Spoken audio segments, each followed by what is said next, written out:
রক্তদানের সুফল এবং রক্তদান কেন আমাদের প্রয়োজন, এবং যখন যখন দেখা গেছে কোভিডের সময়ও আমাদের রক্তের সমস্যা হচ্ছিল, ব্লাড ব্যাঙ্কে যদি রক্ত ঠিকভাবে না থাকে তাহলে কিন্তু ডাক্তারদের পক্ষে এবং রোগীদের জন্য খুব অসুবিধার কারণ হয়ে দাঁড়ায়।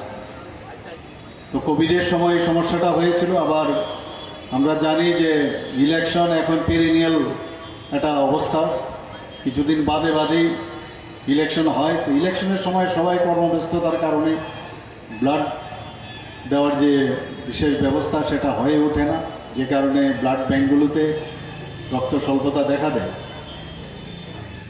তো রাজীববাবু বলেছেন যখন আমি এই স্বল্পতা দেখা দেয় তখন আমি সমস্ত ত্রিপুরাবাসীর কাছে আমি আহ্বান রেখেছিলাম যাতে সবাই স্বেচ্ছা রক্তদান করেন, এবং এই ধরনের শিবিরের আয়োজন সমস্ত ক্লাব থেকে আরম্ভ করে বিভিন্ন রাজনৈতিক সংগঠন এবং বিভিন্ন যারা সরকারি কর্মচারী সংগঠন আছে, এবং এখানে আমাদের ওয়ার্ড ভিত্তিকও আমি দেখলাম, এবং বিভিন্ন সমাজসেবীরাও তারা সামনের দিকে এগিয়ে এসছে এই রক্তদান যে শিবিরের আয়োজন করে আমাদের ব্লাড ব্যাংকের যে চাহিদা অনুসারে সেটা পূরণ করার চেষ্টা করছে।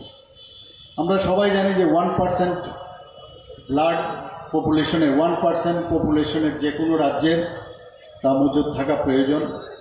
যদি বর্তমানে আমরা দেখি যে প্রায় 42 লাখ যদি আমাদের লোকসংখ্যা হয় তাহলে 42 ইউনিট আমাদের রক্তের প্রয়োজন, আমাদের ব্লাড ব্যাংকে থাকা প্রয়োজন।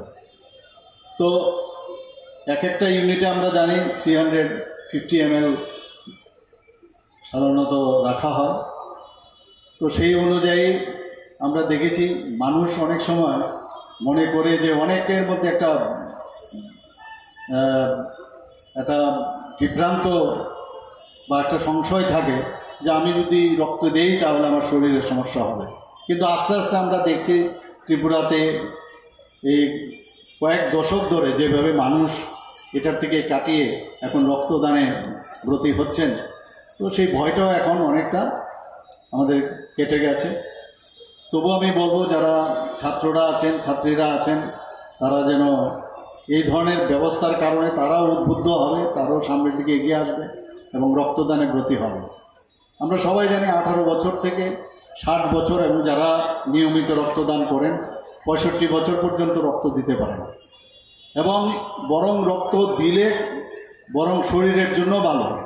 আমরা কারণ রক্ত যখন আমরা জানি যে তারও একটা নির্দিষ্ট, বিশেষ করে যে লোহিত রক্ত যেটা, তারও একটা নির্দিষ্ট সময় সেটা শরীরের মধ্যে কিন্তু তার ডিস্ট্রাকশন হয়। তো নতুন করে যদি আমরা রক্ত সেখানে সঞ্চার হয় তাহলে শরীরের জন্য ভালো, ব্লাড প্রেশার নিয়ন্ত্রণ থাকে, ইভেন অনেক রোগ থেকে আমরা বাঁচতে পারি রক্তদানের মাধ্যমে।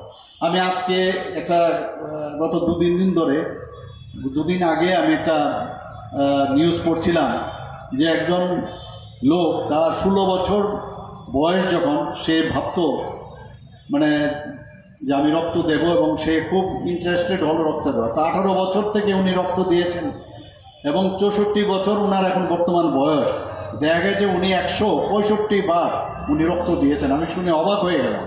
কিছুদিন আগে আমি এখানে একটা রক্তদান শিবিরে আমরা গিয়েছিলাম, সে রামনগর এলাকায়, আমার মনে আছে সে বর্ডার গোলচক্কর এলাকায়।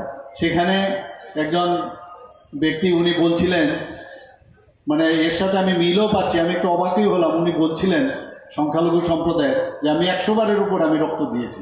আমি শুনে অবাক হয়ে গেলাম। সাধারণত আমরা যখন যাই কাউকে জিজ্ঞেস করি যে কতবার, যারা এখানে আমি শুনলাম প্রায় 100 জন রক্ত এখানে দিচ্ছেন, আজকে রেজিস্টার করেছেন, জিজ্ঞেস করলে বলে আমি 40 বার, 45, 35 বার প্রায়শ এই ধরনের খবর আমরা শুনি। কিন্তু 100-র উপরে রক্ত দেওয়া, সেটা আমি শুনে আমি কি বললাম যে আপনার পুরো ডিটেলস আমাদের কাছে দিন। যারা ওখানে উপস্থিত ছিলেন তাদেরকে আমি বলেছি, আয়োজক যারা, যে ওনার পুরো ডিটেলস দিন, ওনাকে আমাদের সম্বর্ধনা দেওয়া উচিত, সাধারণ মানুষ জানা উচিত। তো আজকে আমি যখন এই বিষয়টা আবার মনে করছি যে 165 বারের মতো এক ভদ্রলোক রক্ত দিয়েছে। আমরা জানি যে পুরুষদের বেলায় 3 মাস অন্তর অন্তর রক্ত দিতে পারে, আর যারা মহিলারা আছেন তারা 4 মাস পর পর রক্ত দিতে পারেন। এবং বারবার আমরা যেটা বলি, রক্ত আমাদের অনেক কিছু শেখায়, যার কোনো এটাকে 18 বছরের রক্ত না 65 বছরের রক্ত, তার যেমন ডিফারেন্স করা যায় না। এটা কি মুসলিম বা বুদ্ধ বা খ্রিস্টানের রক্ত সেটাও বোঝা যায় না, না হিন্দুর রক্ত, তারও কিন্তু ডিফারেন্সিয়েট করা যায় না।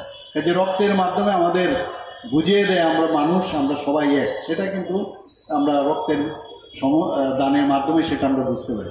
তাদের মধ্যেও কিন্তু রক্তদানের সময় একটা পিস অফ মাইন্ড, একটা